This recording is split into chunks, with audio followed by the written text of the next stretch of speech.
مولوی عبد الرحمن کیلانی نے لکھا ہے، جلد اس کی 2 اور صفحہ 602 ہے۔ اس میں لکھتے ہیں کہ عبد الرحمن بن عبد کاری کہتے ہیں کہ رمضان کی ایک رات میں سیدنا عمر کے ساتھ ان کے دور خلافت میں مسجد نبوی میں گیا۔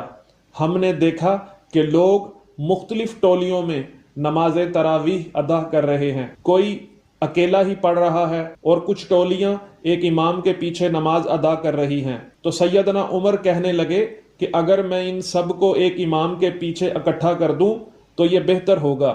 یہ ارادہ کرنے کے بعد آپ یعنی عمر نے سیدنا ابی بن کعب کو سب لوگوں کا امام بنا دیا۔ پھر اس کے بعد کسی دوسری رات میں سیدنا عمر کے ہمراہ مسجد میں گیا تو دیکھا کہ سب لوگ اپنے قاری یعنی ابی بن کعب کے پیچھے نماز پڑھ رہے ہیں۔ سیدنا عمر نے کہا کہ نعم البدت